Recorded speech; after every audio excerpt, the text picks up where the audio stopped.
Hello, people. I'm Steve Ducey with your Fox Flash for this Wednesday.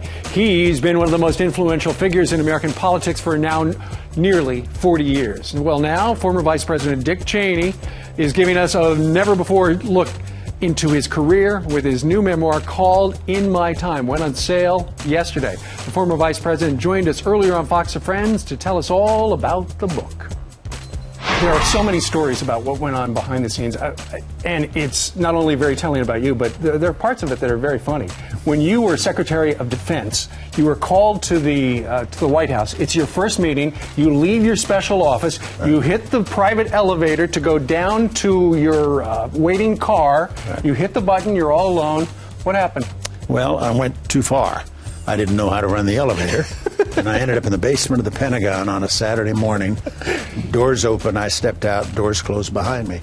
And where were you? Excuse me. I was on the bottom floor of the Pentagon, below the garage. And so I couldn't find my car. There was nobody around because it was Saturday.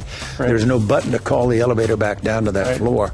For security reasons. You don't want somebody able to walk in, touch a button, and end up in the Secretary's office.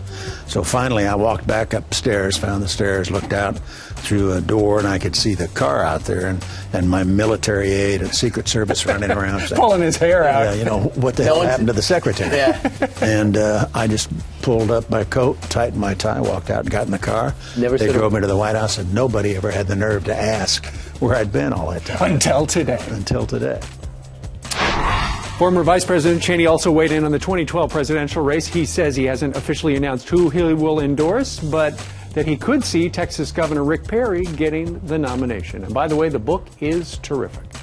Meanwhile, Hawkeye the dog, who famously laid by his master's casket at his funeral. Remember, we showed you these images last week. Well, that dog is expected to lead the Iowa Hawkeyes football team onto the field this season.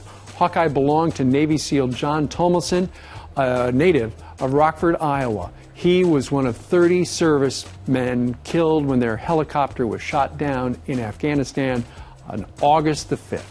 The University of Iowa now planning to honor Tomlinson. That is a nice story that they're doing that. All right, and that's your Fox Flash for today. I'm Steve Ducey. Start every day with a little dose of Fox and Friends. We'll be back Thursday, 6 a.m. Eastern. We'll see you then.